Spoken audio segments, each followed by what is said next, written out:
पण स्वतःसाठी जगताना कमवायचं नाही. तुम्ही म्हणाल मग हरामचं खायचं का? होय, हरामचं खायचं, परंतु हरामचं म्हणून नाही खायचं, दानाच्या मानानं खायचं. हे भिक्षूचं जीवन आहे. अन्नाचा कशाचा काही साठा करायचा नाही, लोकांच्याकडे जायचं आणि मागायचं नाही. शांतपणे फक्त वस्तीतून फिरायचं, जे आणून देतील ते घ्यायचं, त्यावरती जगायचं. मागतो तो भिकारी. मागण्याचा सवलच नाही, तेव्हा भिक्षू भिकारी नाही. परंतु दुसरा दिल्यावरती खातो, पण दुसरा देतो तो भावनेनं देतो, दानाच्या, आणि त्या दानाच्या भावनेमध्ये मान असतो, म्हणून भिक्षू मानानं खातो. जरा हे जीवन समजून घेण्याचा प्रयत्न करा. आणि असे जे वागत असतील त्याच्याबद्दल विचारच करू नका, त्यांना घरी जायला सांगा. त्यांच्याजवळ ज्ञान पक्क असावीच लागतं. आणि या ज्ञानाच्या माध्यमातून परिस्थिती अशी झाली, बंद की भिक्षूंच्या कुटी होत्या, त्या कुटीची विद्यापीठ निर्माण झाली. भिक्षूंनी काय सोशल वर्क करावं, त्याचा आदर्श बौद्ध संस्कृतीमध्ये पाहायला मिळतो. की लोकांच्या सर्वांगीण शिक्षणाची, त्यांच्या सर्वांगीण प्रगतीची दारं जी आहेत ती भिक्खूंनी आपल्या विहाराच्या माध्यमातून सर्वांना उघडी केलेली आहे. हा भारताचा इतिहास आहे, बुद्ध धर्माचा इतिहास आहे. आणि हे बाबासाहेबांचं मिशन आहे की भारतासारख्या अज्ञानामध्ये बुडालेल्या ह्या देशाला सज्ञान केल्याशिवाय पुढे जाता येणार नाही. जात हे अज्ञान तर आहेच आहे, ते शत्रुत्व सुद्धा आहे, अमानुषता, ती नष्ट केली तरी या माणसात ती नष्ट केली पाहिजे. आणि माणसाला माणूस बनवला पाहिजे. तोही साधा सुद्धा मनुष्य नाही, सर्वश्रेष्ठ मनुष्य, परफेक्ट ह्युमन बिईंग. आणि परफेक्ट ह्युमन बिईंग कोण? तर बुद्ध आहे. हा विलक्षण वारसा बाबासाहेबांनी या देशाला दिलेला आहे. आणि अशा प्रकारचं नवा देश निर्माण व्हावा, नवं राष्ट्र निर्माण व्हावं, हे बाबासाहेबांच्या जीवन प्रवाहातली मुख्य भाग आहे. कशासाठी जगले बाबासाहेब? केवळ अस्पृश्यांचा उद्धार करण्यासाठी नाही, या देशाला खऱ्या अर्थानं माणुसकीमध्ये प्रस्थापित करून जगामध्ये एक प्रमुख बौद्ध राष्ट्र म्हणून निर्माण करण्याची त्यांची भावना होती. मला आश्चर्य वाटतं त्या गोष्टी की आंबेडकर या गोष्टीचा कधीच विचार करत नाहीत. भारत बौद्धमय करायचं म्हणजे आम्हाला बौद्ध राष्ट्र घडवायचं आहे. हे खरं आहे की हेट्रोजिनस समाज इथे आहे. बाबासाहेबांनी त्याचा विचार केला नव्हता अशातला भाग नाही. आम्ही समजायला कमी पडतो. मुख्य सूत्र काय आहे? अमानुषता सोडा आणि माणुसकीनं जगा. बरोबर आहे. बुद्धानं 100% माणुसकी शिकवली. इतर धर्मात माणुसकी नाही असं समजू नका. आहे, त्याचं पर्सेंटेज कमी जास्त आहे. आणि त्या मर्यादेमध्ये, त्या धर्माच्या मर्यादामध्ये त्यांची माणुसकी बंदिस्त आहे. नाही समजलं? त्या त्या धर्माच्या मर्यादेमध्ये ती माणुसकी बंदिस्त आहे. ती माणुसकी खुली करण्याचं आव्हान तुम्ही करू शकता जगाला. आणि त्याला जे जे प्रतिसाद देईल तो भारत बौद्धमय असण्याचा प्रतिसाद असणार आहे. की बुद्धाला मानेल तो जेव्हा प्रतिसाद देईल तेव्हा तो, त्याला त्याचा धर्म सोडण्याची काही गरज नाही. बुद्धाचा धर्म घेण्याची गरज नाही. फक्त माणुसकी त्यानं स्वीकारली पाहिजे. मग बाकीचे सारे प्रकार जे ते कळून पडतात. हा बाबासाहेबांचा मुख्य भाग होता.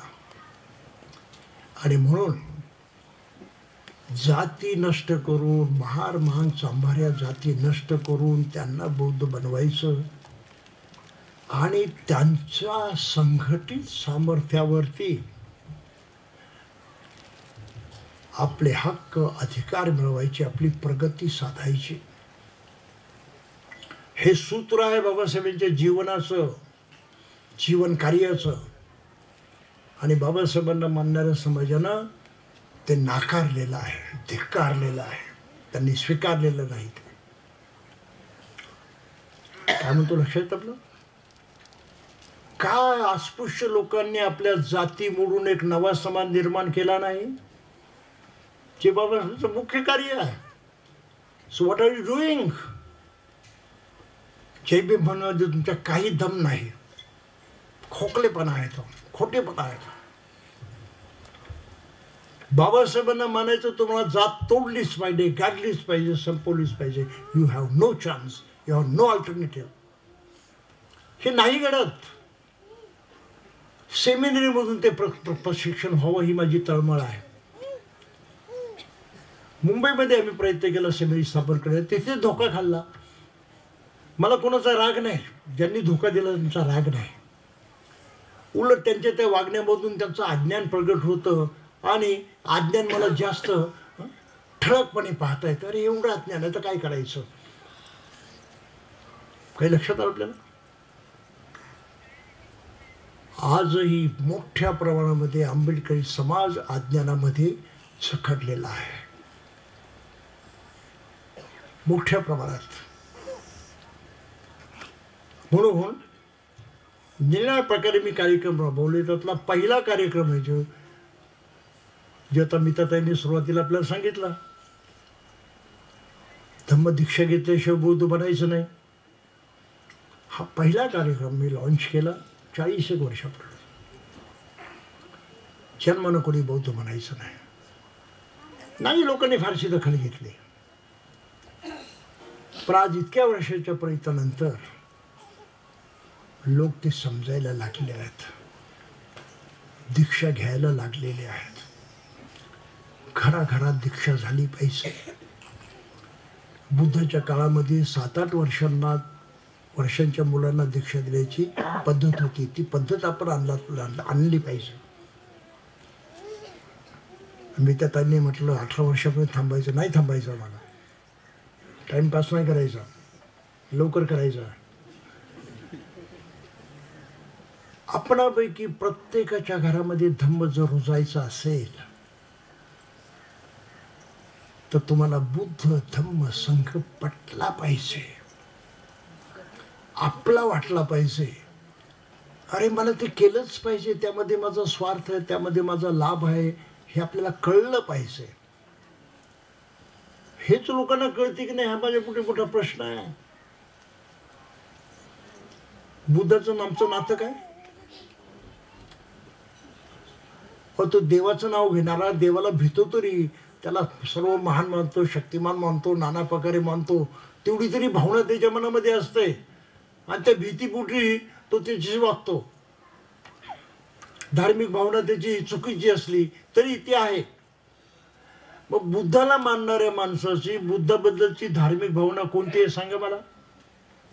कोणी सांगावं? It's open challenge. जे बुद्धाला म्हणतात, what do you feel about Buddha?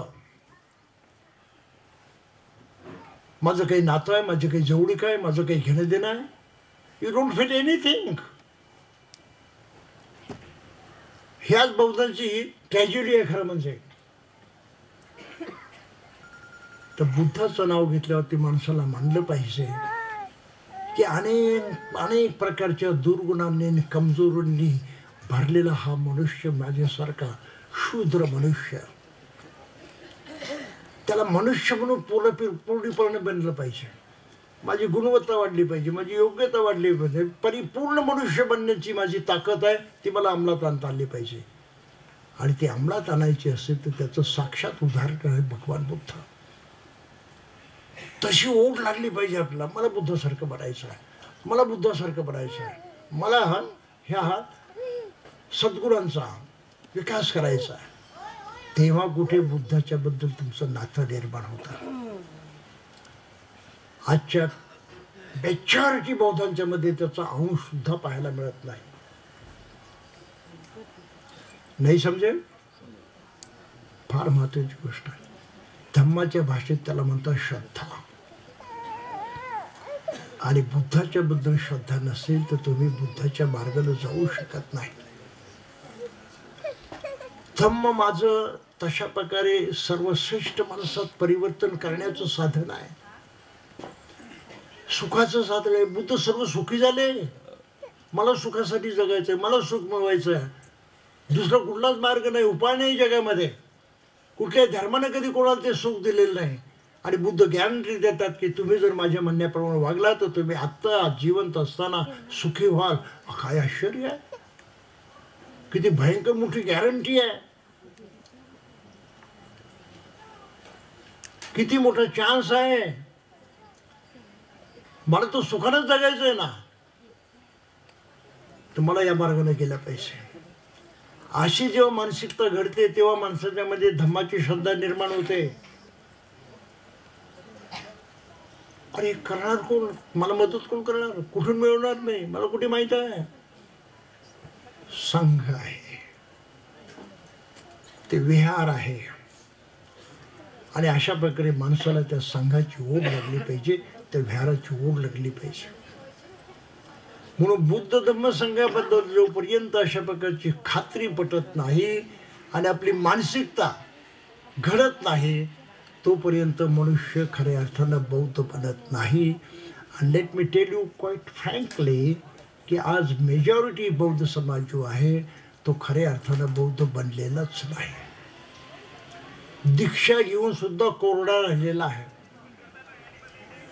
दीक्षा औपचारिक झालेल्या आहे, देखावा झालेला आहे. नंबर 2, बाबासाहेबांनी म्हटलं जाती व्यवस्था गाडून टाकायची म्हणजे गाडून टाकायची, मागमुसही शिल्लक ठेवायचं नाही. आणि आम्ही जाती व्यवस्था सोडायला तयार नाही आणि त्याच्यापासून दूर व्हायला तयार नाही. त्यातली सर्वात मोठी अडचण, आता एवढा वेळ नाही म्हणून फार खोलात जाणार नाही, पण 5 कारणामुळे जाती व्यवस्था टिकून आहे देशामध्ये. त्यातली पहिली 2 कारणं आहेत. देवाला मानणं, तुमचा देव सुटला की जात मेली. दुसरी गोष्ट आहे जन्मानं धर्म चिकटवला जातो या देशामध्ये. जन्मानं, जन्मल्याबरोबर तुम्हाला चॉईसच नाही, निवडच नाही. कमजोर असताना तुम्हाला बांधून टाकलं जातं त्या धर्मामध्ये. म्हणून जन्मानं कुठल्या धर्माला मानणं हा अक्षरशः खोटेपणा आहे. ते निसर्ग तत्वाच्या विरोधात आहे, माणूस इतर 100% विरोधात आहे. म्हणून जेव्हा आम्ही जन्मानं जात धर्म चिकटवण्याचं सोडून देऊ तेव्हा जात मरून जाईल. तिसरी गोष्ट आहे नामकरण. नामांतर फार महत्वाचं आहे. मनुस्मृतीनं या देशामध्ये कायदा केलेला आहे की कायम जाती व्यवस्था टिकून राहिली पाहिजे, त्याला धक्का लागता कामा नये. आणि तो जर आदर्श कृतीत राहण्याचा असेल तर मग मनुस्मृतीच्या 2ऱ्या अध्यायामध्ये 30-31 श्लोक लिहिलेले आहेत. ब्राह्मणानं मंगलवाचक नाव ठेवावं, मांगल्यम ब्राह्मणाश्य. क्षत्रियानं बलवाचक नाव ठेवावं, शात क्षत्रियुष्य बलान्वितम. वैश्यानं धनसंपत्ती सूचक नाव ठेवावं, वैश्यचं धनसंयुक्तम. आणि शूद्रानं काय करायचं, घालेड तिरस्ने, काही विडवाकडं, अर्थ नाही, निरर्थक असं काहीतरी परके पण वाटेल, दुरावा वाटेल, जुगुप्सा म्हणजे तिटकारा वाटेल, अशा प्रकारचं नाव ठेवा. शूद्रशित, जुगुप्सित. वेडे, दगडे, गाढवे, माकडे आहेत ना. फार अभिमान आहे का त्याच्यामध्ये, फार मोठेपण आहे त्याच्यामध्ये, काही नाही. टाकाऊ नावं आहेत. पण तमाम बहुजन समाज या देशामधला त्या नावामध्ये अडकलेला आहे. आणि जोपर्यंत नाव जिवंत आहे तोपर्यंत त्याची जात जिवंत राहणार आहे. इतकी चालाकी ब्राह्मणांनी केलेली आहे. काही लक्षात आलं? म्हणून बाबासाहेबांनी 24 साली सांगितलं की नामांतर करा, जातीची नावं सोडून द्या. बार्शीच्या सभेत सांगितलं 1924 साली. आज कोणतं वर्ष आहे? 2025. 100 वर्ष झाली. आणि मला अतिशय दुःखानं आपल्याला सांगावं लागतं की बाबासाहेबांना मानणारा समाज 100 वर्षात त्यांचं ऐकू शकलेला नाही.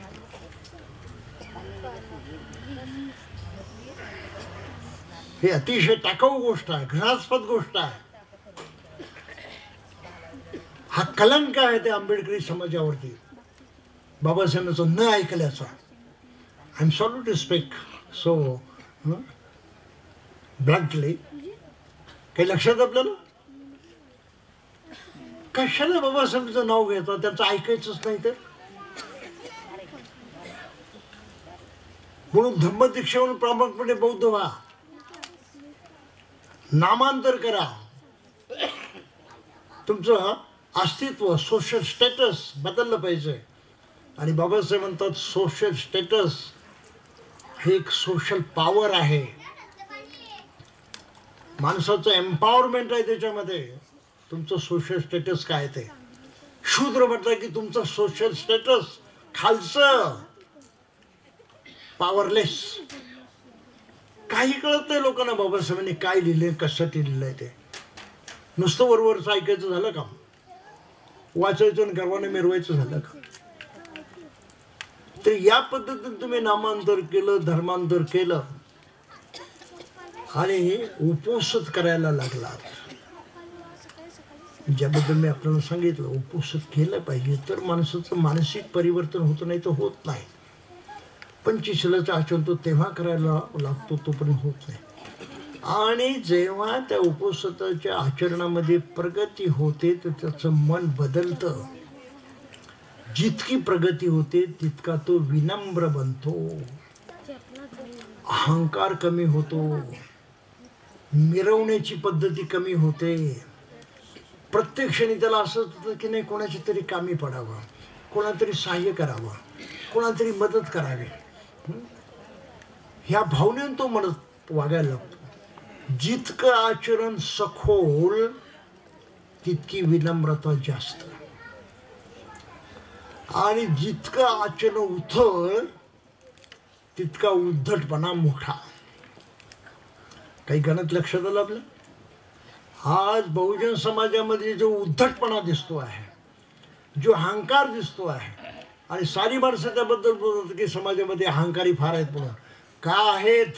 त्याचं कारण हे आहे. आणि तो जाण्याचा उपाय काय? तो बाबासाहेबांच्या धम्माचं पालन करण्याचा. आम्ही त्याचा विचारच केला, त्याची गरजच नाही आम्हाला. म्हणून 5 सूत्री कार्यक्रम मी जो आहे तो पुढे मांडला की एक तर दीक्षा घेतल्याशिवाय कोणी बौद्ध म्हणायचं नाही स्वतःला. आणि आपण प्रत्येकानं प्रयत्न करायचे की दुसऱ्याला बौद्ध बनवायचंच. तो दुःखी आहे, त्याची त्यातून मुक्त करायची, त्याला चांगल्या मार्गावरती न्यायचं, ती मदत करण्याची धडपड आपण केलीच पाहिजे. देश नथिंग रॉंग. म्हणून आपण तो प्रयत्न केलाच पाहिजे. पण अगोदर घर सुधारायचं, शेजाऱ्यांच्या नादी लागा, नातेवाईकांना करा. अशा तऱ्हेनं जर आपण प्रचार करत राहिलो तरच मनुष्य धार्मिक दृष्ट्या, धमधामीच्या दृष्टीनं आचरणशील बनेल, तर बनणार नाही. नामांतर तर केलंच पाहिजे. जातीची नावं सोडून द्यायची म्हणून सोडून द्यायची, कशी असो, चांगली असो, वाईट असो. जातीचं नाव आम्हाला नको, जात काढून टाकायची. आता पूर्वी आणखी 2 कारणं होतं जाती टिकण्याची. धंदा. आता आधुनिक काळामध्ये धंदे निकालात निघाले, आणि वस्त्या. आता शहरीकरणामध्ये वस्त्या निकालात निघाल्या, जातीनिहाय. म्हणून 5 जे कारणं होती जाती व्यवस्था टिकवणारी, त्यातली 2 ऑटोमॅटिक आता कमजोर झाली आहेत, काही निकालात निघालेले. पण 3 कारणं आहेत. त्यामध्ये एक देवाला मानणाऱ्या माणसाची संख्या आता कमी व्हायला लागलेली आहे, त्यामुळे तेही कारण कमी झालेलं आहे. पण जन्मानं जात चिकटवून घेण्याचं हे मात्र संपलेलं नाही, आणि नामांतर केलेलं नाही. 2 कारणं शिल्लक आहेत. त्यामुळे तमाम आंबेडकरी लोकांनी या 2 कामावरती लक्ष देऊन स्वतःपासून सुधारणा केली पाहिजे आणि हे परिवर्तन होऊन आणलं पाहिजे. त्याची गरज आहे, अत्यंत गरज आहे. आणि लक्षात घ्या, बाबासाहेबांचं कॉन्स्टिट्यूशनल जे काही आहे त्यावरती इतकं बोलायला वेळेमुळे बोलत नाही. प्रिॲम्बल, बाबासाहेबांना आम्ही फक्त संविधानाचे शिल्पकार म्हणतो आहेत, पण त्यापेक्षा ते मोठे आहेत. ते या देशाचे शिल्पकार आहेत. Change your language right from now. आणि बाबासाहेब देशाचे शिल्पकार आहेत असं बोलायला सुरुवात करा. देशाचं तर शिल्प घडवण्याचं जे साधन आहे ते आहे constitution. Constitution is only a means, not the Edifice. संविधान एक साधन आहे फक्त, इमारत नाही, महाल नाही. भारत राष्ट्र हा महाल आहे आणि त्याची निर्मिती करण्यासाठी याचा वापर करायचा आहे. हा इतका महत्वाचा संदेश बाबासाहेबांच्या चरित्राचा आजपर्यंत त्यांच्या समाजामध्ये कोणी लक्षात घेतल्याचं मला अतीव दुःख आहे. जेवढे चरित्रकारांचे निर्माण साऱ्यांची चरित्र मी बारकाईनं वाचली, सगळीकडे एकांगीपणा आहे. आणि हा मुद्दा एकाही चरित्रकारानं हाताळलेला नाही, एकाही.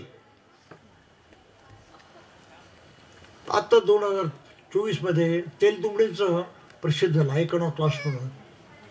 त्यांना या मुद्द्याची काही खबरबातच नाही, खैरबोर्डला खबरबात नाही, धनंजय कीरला खबरबात नाही. जेवढी चरित्र वाचली सारी चरित्र अशी थोटी आहेत. आणि बाबासाहेबांना एक प्रमाणे अर्थवट करणारी आहेत, छाटणारी आहेत. अस्सल बाबासाहेब कोणाला मानता आलेलं आहे. आणि त्यामध्ये बहुजन समाज वाया जातो. म्हणून मला शेवटचा मुद्दा आपल्याला सांगायचा आहे. खरंच आपण बाबासाहेबांचं ऐकू शकतो का? विचार करा प्रत्येकानं. आपण ऐकू शकतो का? धम्मदीक्षा घेण्याचं ऐकू शकतो का? नामांतर करण्याचं ऐकू शकतो का? उपस्थित करण्याचं ऐकू शकतो का? 3 तर पहिल्या गोष्टी करा, बाकीचे आपोआप येतात. तुम्ही दान द्यायला शिकाल, तुम्ही विहारात यायला शिकाल, तुम्ही एकोप्यानं जगायला शिकाल. That's going to happen automatically, ताबडतोब तसंच होणं जाईल ते. पण पहिल्या 3 गोष्टी पक्क्या केल्या पाहिजेत. रेझोल्यूशन करा, आज निश्चय करा की मला ते करायचं वगैरे. आणि यासाठी बाबासाहेबांनी दिलेला एक फार महत्त्वाचा मुद्दा आहे, तो आपण हाताळू. 1936 साली अनायलेशन ऑफ कास्ट हे भाषण त्यांनी जेव्हा लिहिलं, त्यामध्ये महत्त्वाचा एक संदेश दिलेला आहे. आपल्या जीवनाचं तत्त्वज्ञान त्यांनी जाहीर केलेलं आहे त्याच्यामधून, त्या ग्रंथामधून. काय तत्त्वज्ञान जाहीर केलेलं आहे? मला माझ्या जीवनामध्ये जाती उखडून टाकायच्या, मुळात सगळं फेकून द्यायच्या. विषय तो तत्व आहे, अनायलेशन ऑफ कास्ट. आणि त्याऐवजी मला या देशामध्ये नवा समाज, देशाचा नवा समाज करायचा आहे. आणि तो समाज म्हणजे स्वातंत्र्य, समता, बंधुत्व यावरती आधारित नवा समाज. स्वातंत्र्य, समता, बंधुत्वावरती आधारित नवा समाज फक्त फक्त फक्त बुद्धाच्या शिकवणीप्रमाणे घडू शकतो. दुसरी कोणाकडे ते शिकवण नाही.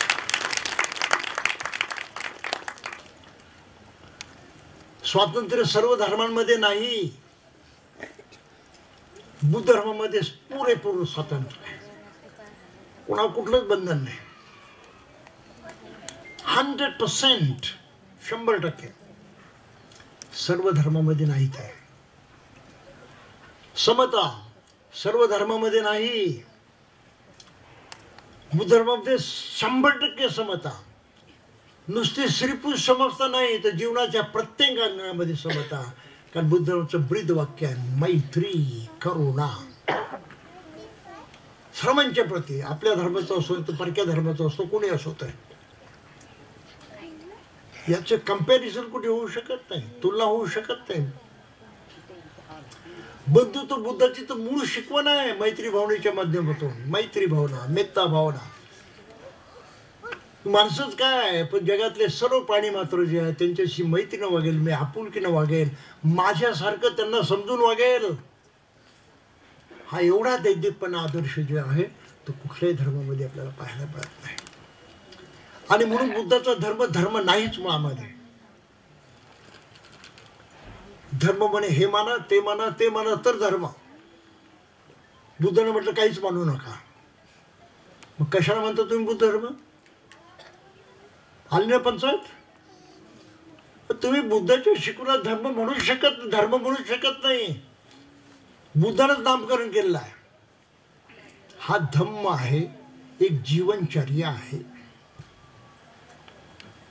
संपलं. एक जीवनचर्या आहे, ती वैज्ञानिक आहे, ती नैसर्गिक आहे, ती ही वरवरची बनावट नाही. तिथे मान मान्यतेला जागा नाही. सारं प्रत्यक्ष सिद्ध करण्याला वाव आहे. आणि जे कराल त्याचा परिणाम झाल्याशिवाय राहत नाही. हे चिरंतर तत्व बुद्ध धर्मामध्ये पक्क मानलेला आहे, पाया मानलेला आहे.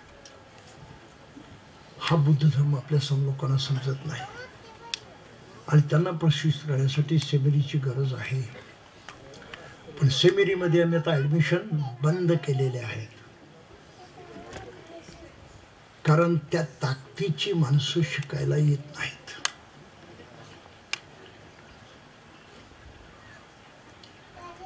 कुठले हौस आहेत म्हणून कुणी येतात, कोणाची आणखी काही इच्छा असतात म्हणून येतात. We are not interested in that now. तो विचार आम्ही सोडून दिला आता की नाही. लोकांना देखावायचं आहे. किती आहे तुमच्या सेमिनारमध्ये विद्यार्थी? लोक प्रश्न विचारतात. मी म्हणतो कोणी नाही. मग त्यांना कळत नाही आता सेमिनारी काय बोलावं म्हणून. सेमिनारी ठिकाण आहे शिकण्याचं, फक्त तिथे लायक माणसं आली पाहिजेत. म्हणून आता ॲडमिशन प्रोसेस अत्यंत कठीण केलेले आहेत. आणि ज्या थायलंडच्या बौद्ध विद्यापीठाशी माझे संबंध आहेत, तिथल्या व्हाईस चान्सलरनं सुद्धा तीच भूमिका घेतली. मला सांगितलं की भंतेजी या भूमीच्यावरती तुम्ही भारतात काम करा, कारण भिक्खू बनण्याची दीक्षा आम्ही तिथे थायलंडमध्ये देतो बौद्ध विद्यापीठामध्ये. आता ते इतकं कठीण झालेलं आहे. त्यांनी त्यांची ही संहिता तयार केलेली आहे. इंटरव्ह्यूमध्ये टिकला तर टिकला, नाही तर जा घरी. आणि त्याच्यापेक्षा जास्त खडतर संहिता आता इथे आम्ही सुरू केलेली आहे. दारातून प्रवेश आत करण्यासाठी संधी मिळते की नाही इथपर्यंत तो कठीण केलेला आहे. दारातून आत येण्यास परमिशन मिळते की नाही इतकी कठीण केलेली आहे. याचं कारण तुम्हाला सांगतो. जगाच्या उद्धाराचा धर्म आहे. त्यानं आपलं कल्याण होईल तितकी आचरणात आणण्याची आपली हिंमत असली पाहिजे. आणि तेवढं आचरण करून, तेवढं संपादन करून 4 लोकांना शिकवण्याची आपली जिद्द असली पाहिजे. यासाठी काही योग्यता लागते की नाही, काही लायकी लागते की नाही, का कोणी उठून भिक्खू बनायचं? आज जे समाजामध्ये चाललेलं आहे, उठसूट कोणी भिक्षू बनतो, कसाही जगायला लागतो. धम्म बदनाम झालाय त्यामुळं, भिक्खू संघ बदनाम झालाय त्यामुळं. लोकांना विहारामध्ये भिक्षू नको असतात. आणि काही लोक मग केवळ आपलं पोट भरण्याचं काम चालू सांगतात. व्यावहारिक सोशल वर्क करून, सोशल वर्कपेक्षा मूळ काम जे भिक्षूचं आहे ते माणूस घडवणं आहे. त्याच्यामध्ये परिवर्तन होऊन आणलं. बुद्धानं काय सांगितलं? भिक्षूनं सगळीकडे जातो मी, चरत भिक्खवे चारिकम. कशासाठी? आज सगळीकडे तर माणसं सगळीच जातात. तुम्ही सगळीकडे कशासाठी जा? तर बुद्धाने त्यांना जबाबदारी दिली आहे. बहुजन हिताय बहुजन सुखाय. विनाकारण फिरू नका. गेला मॉर्निंग वॉकला गेला इव्हनिंग वॉकला, हे असं काही फिरू नका. तुम्ही लोकांच्या मध्ये जा, ह्या जबाबदारीने झाला की मला त्यांचं कल्याण करायचं, त्यांचं हित करायचं, त्यांच्या कामी पडायचं, ह्या भावनेने तिच्याकडे जा. हल्ली बरेचसे लोक जातात सर्वांच्याकडे, कशासाठी? द्या, दान द्या, हे द्या, ते द्या. ह्या भिकाऱ्यांना कृपया जवळ करू नका. धम्माच्या नावानं भीक मागणाऱ्यांना कृपया जवळ करू नका. त्यांनी धम्म बदनाम केलेला आहे, संस्कृती बदनाम केलेली आहे. साधं पाप केलेलं आहे का? त्या पापाला सहाय्य करू नका. I am serious about, very very serious in saying this. हा फार महत्वाचा भाग आहे. तर आपणाला जर धम्म शुद्ध ठेवायचं असेल तर त्याची योग्यता वाढवली पाहिजे, असलीयत टिकवली पाहिजे, त्याचा प्रभाव लोकांच्यावरती पडेल एवढ्या प्रकारची उंची आपण गाठली पाहिजे. आणि ही उंची उपासकांनाही गाठता येते, त्यासाठी चिवर घेण्याची गरज नाही. म्हणून या सेमिनरीमध्ये सुद्धा आपण असे चांगले उपासक घडवू शकतो. जर ते या कसोटीला उतरून ॲडमिशन घेत असतील तर सेमिनरी कायम आपल्यासाठी ओपन आहे, कायम. आणि मग भिक्षूंना काय सांगितलं होतं बुद्धानं? देशीत भिक्कवे धम्मं आदि कल्याणम मत्स्य कल्याणम परिवेशन. त्यांचं हित आणि सुख कसं होणार? त्यांना धम्म द्या. धम्म दिला तर त्यांचं हित सुख होईल, त्यामध्ये ते सारं सामावलेलं आहे. म्हणून भिक्षूचं आणि सेमिनरीचं विहाराचं प्रथम कर्तव्य आहे धम्म शिकवणं, माणसाला पटवणं, त्याच्या मनात रुजवणं, त्याच्यापासून आचरण करून घेणं. अशा प्रकारचे विहार आपल्या देशामध्ये नाहीत, ही कमजोरी आहे. कारण अज्ञानी लोकांनी विहार बांधली आणि अज्ञानी लोकांनी चालवली आहे. आणि अनेकांना असं वाटतं की आम्ही विहार बांधले की फार मोठा पराक्रम केला, मर्दमुखी केली मालक बनण्यामध्ये. इतकं अज्ञान आहे लोकांचं, हसावी की रडावं अशा प्रकारची परिस्थिती आहे. मी सगळीकडे काळा डोळा करतो की अज्ञानाशी काही आपल्याला लढता यायचं नाही. आपण आपलं जे आहे ते करत राहायचं. कुठे असा अनुभव आला की मी चटकन बाजूला होतो, त्यांचं परत तोंडही पाहत नाही. ह्या गोष्टी कृपया आपण लक्षात घ्या. आणि या सेमिनीचा जितका फायदा घेईल तितका भाग घ्या. आणि सेमिनीच्या पद्धतीचं काम जर समाजात रुजायचं असेल तर एक शेवटचा मुद्दा, आपणाला या देशातली शैक्षणिक यंत्रणा मुठीत घेतली पाहिजे. भारतातलं सर्व शिक्षण बौद्धांच्या कंट्रोलमध्ये आलं पाहिजे, जशी प्राचीन बौद्ध विद्यापीठ होती. हे आपण करू शकतो. आपल्या हातातलं आहे ते. आम्हाला शाळा काढायला कोणी रोखलंय का? आमच्या शाळेत आम्ही फुकट शिरू पोरांना शिकू, कोणी रोखलंय का आम्हाला? कोणती खाजगी शाळा तुम्हाला फुकटात शिकवण देणार आहे?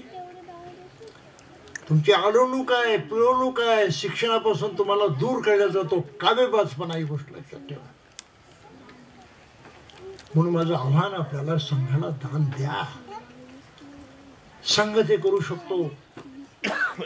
आणि आपल्या आपण शैक्षणिक संस्था निर्माण केल्या, प्रामुख्याने 12वी इयत्तेपर्यंत जरी केल्या, आणि मेरिटचे विद्यार्थी आपण घडवले, जसं मी माझ्या कॉलेजमध्ये सारी पोरं फर्स्ट क्लास,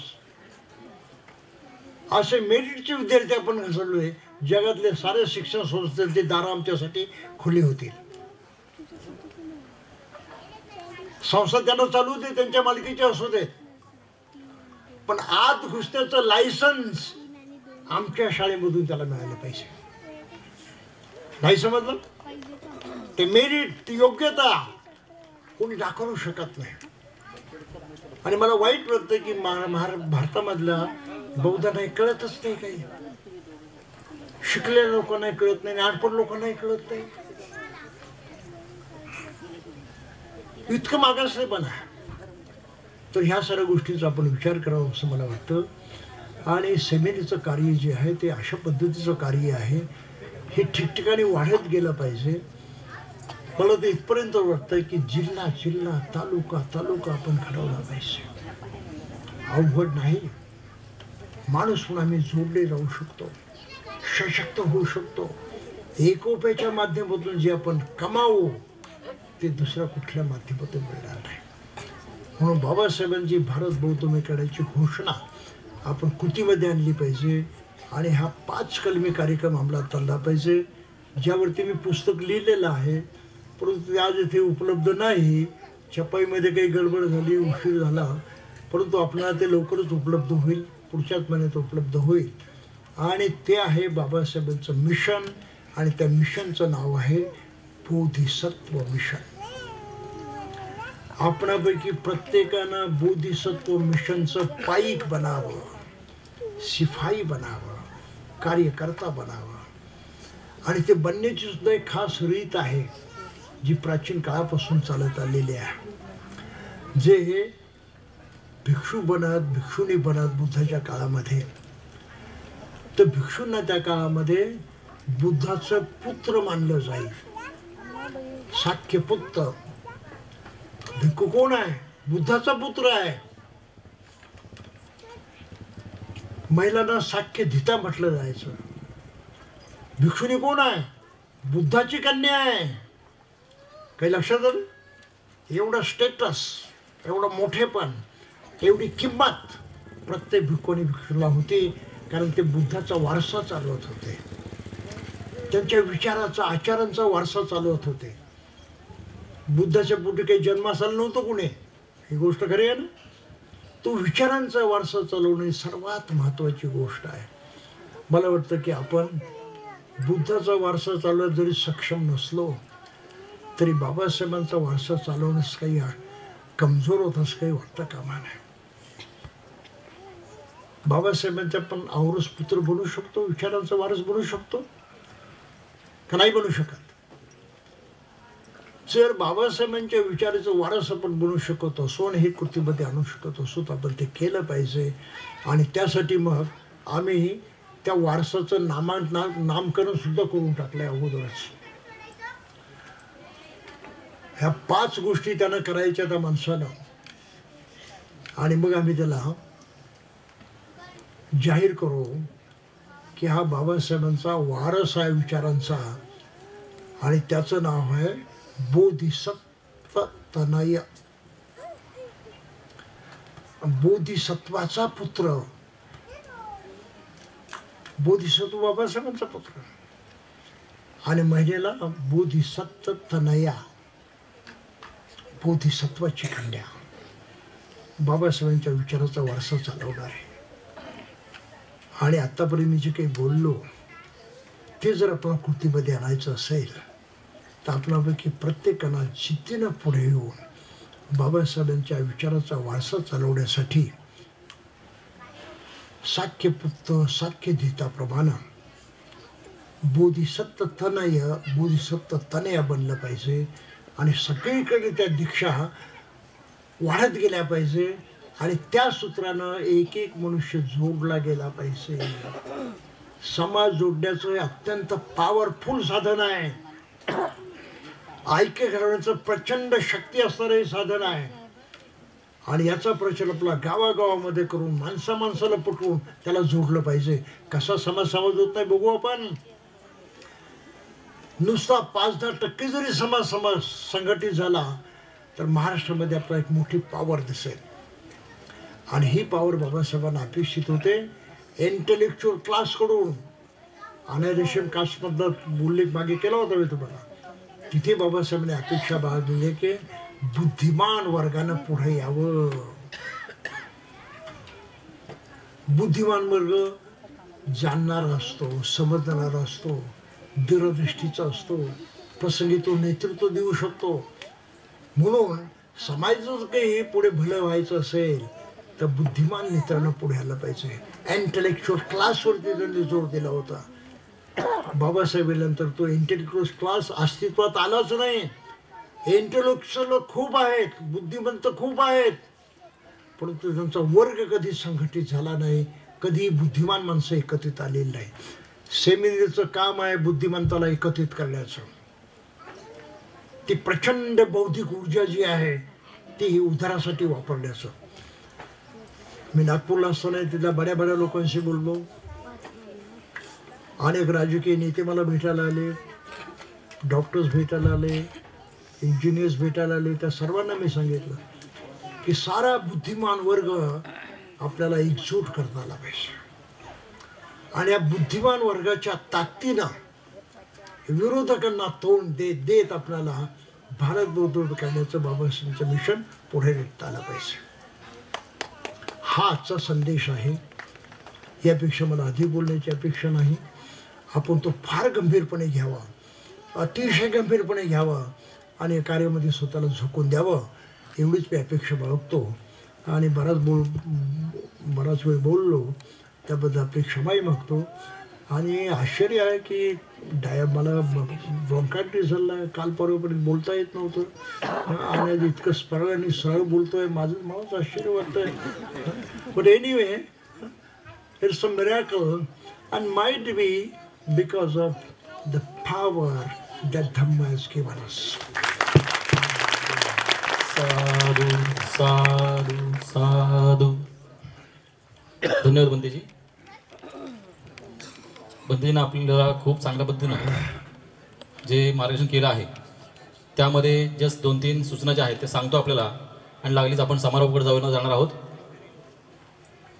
उपवासाचं महत्त्व बंदेजींनी सांगितलं. त्यामध्ये दर रविवारी आपण भंतेंच्या मार्गदर्शनाखाली दर रविवारी ऑनलाईन उपवास भंतेंकडनं ग्रहण करत असतो, अष्टशील ग्रहण करत असतो. याच ठिकाणी दर महिन्याच्या प्रत्येक शेवटच्या शनिवार रविवारी 2 दिवसाचं धम्मशिबिर इथे होत असतं, प्रशिक्षण शिबिर होत असतं. त्याचबरोबर भंतेंची भदंत विमलकीर्ती गुणश्री या यूट्यूब चॅनलवर अनेक प्रवचनं आहेत. त्या प्रवचनाच्या माध्यमातून आपण भंतेंना ऐकू शकता, भंतेंकडनं धम्म जाणून घेऊ शकता. त्याचबरोबर जे काही ही सेमिनरी चालते ती समाजाच्या दानातून चालते. तर या दान भावना आपली जी आहे, भंतेने सांगितलं शेवटचा भाग जो आहे धम्मदीक्षा, नामांतर, उपवसत, नियमित दान आणि विहारात जाणं, ही जे काही 5 सूत्री कार्यक्रम आहे बोधिसत्व मिशनचा, त्या मिशनच्या माध्यमातून आपण जे काही काम करत आहोत त्या दानासाठी आपण एकतर आपण नियमित दान देऊ शकता. त्यासाठी आपण सेमिनरीनं आपल्याला एक चांगली सोय उपलब्ध करून दिलेली आहे, ज्याच्यामध्ये दानपात्र निर्माण केले आहेत. ते दानपात्र आपल्या घरी घेऊ शकता आणि नियमित आपल्या मुलांसह आपण नियमित दानपात्रामध्ये दान टाकून महिन्याला इकडे सेमिनरी आणून देऊ शकता. हा एक भाग आहे. त्याचबरोबर इथे QR कोड तुम्हाला पाहायला मिळतील, ज्या QR कोडच्या माध्यमातून आपण ऑनलाईन सुद्धा दान देऊ शकता. तर अशा काही सूचना आहेत. यानंतर मी थोडक्यात भंतेने जे काही शैक्षणिक संस्था ज्या आहेत आपल्याला किंवा शैक्षणिक जे धोरण आहे ते बुद्धिस्ट असणं गरजेचं आहे. यासाठी मी थोडक्यात विजय गायकवाड सरांना विनंती करतो की त्यांनी 2 मिनिटात ते मांडावं. लागलीच आपण समारोहाकडे जाणार आहोत. बंधूंनो आणि भगिनींनो, 2च मिनिटात मांडायचे. गावोगावी शाळा निर्माण करण्याचा आपला विचार आहे. आपल्या परिसरात अनेक ठिकाणी आपल्या सार्वजनिक जमिनी आहेत आणि जर केंद्र शासनाचं आणि राज्य शासनाचं शैक्षणिक धोरण पाहिलं तर that is call new educational policy. पण माझा अभ्यास असा आहे की न्यू एलिमिनेशन पॉलिसी. कारण जे कोणी जाणकार आहेत त्यांनी पाहावं की अशा प्रकारे ती सिस्टम केली की त्यांनी या कॉलेजहून त्या कॉलेजवर जावं, त्या कॉलेजहून त्या कॉलेजवर जावं. जास्त विस्तृत बोलत नाही, 30 सेकंद संपलेले आहेत. परंतु एक महत्त्वाचा मुद्दा आहे की आपल्याला मोठी झालेली खोडं बदलता येत नाहीत, पण लहान मुलांना एक दिशा देता येते. आणि ज्याप्रमाणे आम्ही नागपुरामध्ये प्रयोग केला, सगळेच्या सगळे विद्यार्थी मेरिट लिस्टमध्ये होते आणि सर्वात जास्त गोल्ड मेडल फक्त आपल्याच कॉलेजला मिळालेले आहेत. नागपूर विद्यापीठात त्याची नोंद आहे. तर तशा प्रकारची शाळा जर 1ली पासून 12वी पर्यंत मुलं आपली शिकली. रिझर्वेशन पॉलिसी बदलत आहेत. रिझर्वेशन जरूर आहे, रिझर्वेशनसाठी सर्व भांडत आहेत, पण रिझर्वेशन जिथं घ्यायला संस्थाच अस्तित्वात नाही, रिझर्वेशन घेणार कुठे? या गोष्टीचा आम्ही खूप बारकाईने विचार केला आणि विचार केला की भारत देशात काय थांबायचं, जगामध्ये अनेक जागा उपलब्ध आहेत आणि त्या ठिकाणी आम्ही जाऊ, त्या ठिकाणी आम्ही पाहू की आमच्या मुलाला न, पण त्याच्यासाठी त्याची मेरिट, त्याची गुणवत्ता, त्याची नीतिमत्ता, त्याचे आचरण खूप चांगलं होणं गरजेचं आहे आणि ते पहिलीपासून 12वी पर्यंतच घडतं. तर असे मेरिटियस स्टुडंट निर्माण करण्याकरता धम्माबरोबर, धम्माचं काम काय आहे तर धम्मामध्ये सगळ्याच गोष्टी येतात आणि शिक्षण अत्यंत महत्त्वाचं आहे. आणि म्हणून बाबासाहेबांनी सांगितल्याप्रमाणे आपण सर्वजण या शाळा निर्माण करण्याकरता आमच्या QR कोडचा वापर करावा. कारण आजकाल जीबे हातात असतं, चेक द्यायला जरा वेळ लागतो कारण तो जवळ नसतो आणि इच्छा असते, जीपे सोबत असतो. संतोषजींनी आता सांगितलं तर कृपया आपल्या यथार्थ भावनेचा वापर करून आपण आम्हाला या कार्याला सहकार्य करावं ही विनंती करतो. धन्यवाद संतोषजी, धन्यवाद. जय भीम. धन्यवाद सर. यानंतर धम्मकथिक मोहन कुशलवर्धन यांना विनंती करतो की त्यांनी आभार प्रदर्शन करावं.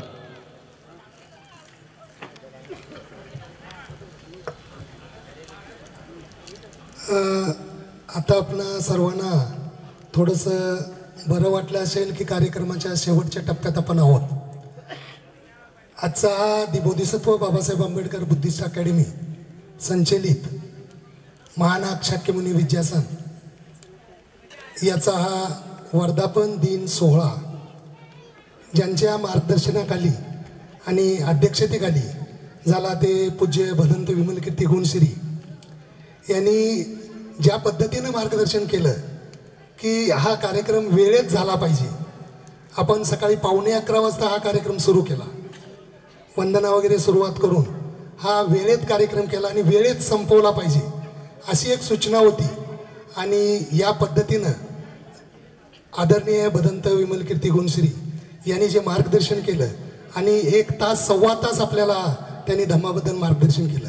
आपणा सर्वांच्या वतीनं आणि महानाग शाक्यमुनी विद्यासन यांच्या वतीनं भंतेजींचा आपण आभार मानूया. सर्वांनी टाळ्या वाजवून त्यांचं स्वागत करायचं, आभार मानायचे. त्याचबरोबर आजचे प्रमुख वक्ते जे होते ते डॉक्टर रवी मनोहर सर आणि डॉक्टर अनुप्रिया खोब्रागडे मॅडम या दोघांनी या कार्यक्रमामध्ये वेळात वेळ काढून एक तर भिवंडीहून आलेत आणि दुसरे कल्याणहून तर या ठिकाणी येऊन आपल्याला मार्गदर्शन केलं, त्याबद्दल त्यांचंही मी आभार मानतो. आपण सर्वांनी टाळ्या वाजवायचे. त्याचबरोबर या कार्यक्रमासाठी विशेष उपस्थिती म्हणून ज्यांनी सुरुवातीचा किल्ला लढवला त्या नीता मॅडम, गंगावणे मॅडम यांचं, त्याचबरोबर विजय गायकवाड सर पुण्याहून आलेत, त्यांचंही मी आभार मानतो. इंजिनियर सुनील गायकवाड सर कदाचित ते कामातून मला आलेले दिसत नाहीत, गायकवाड सर त्यांचंही मी आभार मानतो. डॉक्टर विद्याधर राजवंत पुण्याहून आलेत, डॉक्टर शांतीपाल ओवाळ हे पुण्याहून या ठिकाणी आहेत. त्याचबरोबर नरेश सोनवणे हे स्थानिक या ठिकाणचे जे आपले सहकारी आहेत हे या ठिकाणी. दुसरे आहेत अमन गायकवाड, ते आपल्या बरोबर सातत्याने या कार्यामध्ये सहभाग देतात. आपण सर्वांनी त्यांचं टाळ्या वाजून स्वागत करायचं आहे. आणि हा कार्यक्रम व्यवस्थित जर व्हायचा असेल तर आपल्या सर्वांच्या उपस्थितीशिवाय हा कार्यक्रम व्यवस्थित होऊ शकत नाही. म्हणून आपण सर्वजण वेळेत वेळ काढून या ठिकाणी उपस्थित झालात, आपल्या सर्वांचं मी आभार मानतो. आपण सर्वांनी टाळ्या वाजवून आपला आभार मानून घ्यायचा आहे. याबरोबर पुण्याहून काही लोक आलेले आहेत, नागपूरहून काही लोक आलेले आहेत, कोल्हापूरहून काही लोक आलेले आहेत, मुंबई, नवी मुंबई, कल्याण, भिवंडी, ठाणा या सर्व ठिकाणी जे आपले धम्मबंधू भगिनी या ठिकाणी उपस्थित झालेले आहेत. आणि या कार्यक्रमामध्ये 11:15 पासून आतापर्यंत अगदी शांततेचं सहकार्य केलेलं आहे, त्याबद्दल आपणा सर्वांचं मी आभार मानतो. त्याचबरोबर आपले जे सुरुवातीचं सूत्रसंचलन आपले धम्मबंधू संतोष कुशलवर्धन यांनी सूत्रसंचलन केलं, त्यांचंही मी आभार मानतो. प्रस्तावना आमच्या भगिनी मालिनीताई कोविदरत्न यांनी चांगली प्रस्तावना केली, त्यांचंही मी आभार मानतो. आणि हा संपूर्ण भाग आपल्यापर्यंत पोहोचवण्याचं काम जे साऊंड सिस्टम आणि डेकोरेशनचं काम आपले धम्मबंधू दिनेश गुणवर्धन यांनी केले, त्यांचंही टाळ्या वाजून आपण स्वागत करायचं आहे. आवाज इंडियाचे या ठिकाणी शूटिंग चालू आहे, हे उद्या परवा ठेवा. काही दिवसानंतर आपल्याला यूट्यूबवरती हा पूर्ण कार्यक्रम आपल्याला पाहता येईल. त्यांचंही मी आपणा सर्वांच्या वतीने आभार मानतो. आणि आभार प्रदर्शनाचा कार्यक्रम इथं त्या एक राहून गेलेली गोष्ट म्हणजे भंतेजींबरोबर बनते पय्या वजिरो आणि संपूर्ण भिक्खू संघ या ठिकाणी उपस्थित झाले. त्यांचे आपण टाळ्या वाजवून स्वागत करायचं आहे. माफ करा, माझं भंतेजींच्या नंतर त्यांचं नाव घ्यायचं होतं पण ते माझ्याकडून राहून गेलं, तर त्यांचं मी आभार मानतो आणि आभार प्रदर्शन या ठिकाणी मी संपवतो. जय भीम, नमो बुद्धाय. धन्यवाद. मोहन कुशदे यांचा सुद्धा आभार, धन्यवाद. यानंतर आपण भोजनाची व्यवस्था केली आहे. भोजन करताना महिलांची एक रांग असेल. संपदा सचित्त परियोदपणं एतं बुद्धान शासनं धम्मं चरे सुचरितं अस्मि लोके परमि च न तावता धम्मधरो यावता बहुभासति योच्च अपम्पि सुत्वान धम्मं कायेन पश्यति सवे धम्मधरो होति यो धम्मं न प्रमज्जति. नत्थि मे शरणं अय्यं बुद्धो मे शरणं वरं एतेन सच्चवचेन होतु मे जयमङ्गलं. नत्थि मे शरणं अय्यं धम्मो मे शरणं वरं एतेन सच्चवचेन होतु मे जयमङ्गलं. नमो बुद्धाय नमो धम्माय नमो संघाय साधु साधु साधु. बुद्धं नमामि धम्मं नमामि संघं नमामि अहं वंदामि सर्वदा. जय भीम. सर्व बंधू भगिनींचं पुन्हा एकदा आभार मानून हा कार्यक्रम संपला असं बनतेंच्या वतीनं.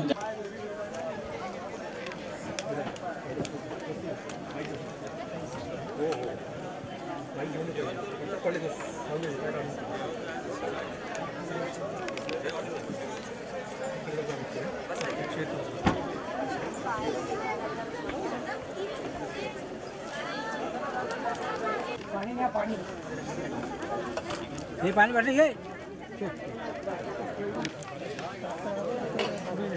जेवायला कसं आलं का काय डिश करा.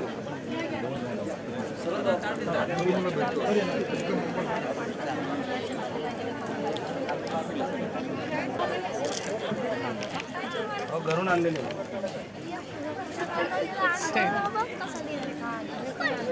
आपले डॉक्टर मॅडम.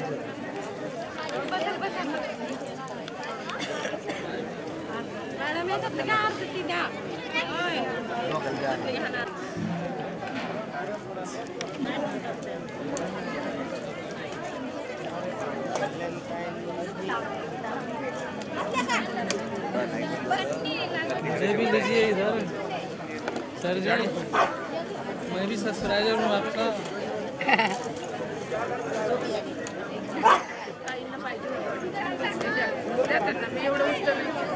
कोणाला पाहिजे? तुम्हाला पाहिजे? कोणाला? तुम्हाला देऊ का? मराठी देऊ?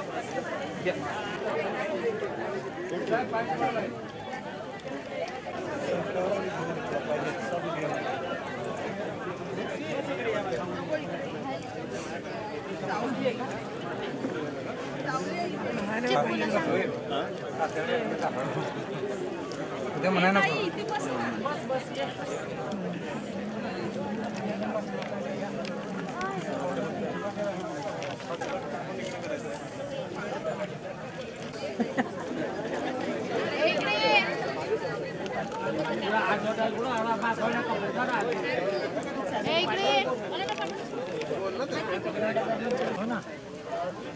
कोशिश केली पाहिजे ना त्याची गोष्टी.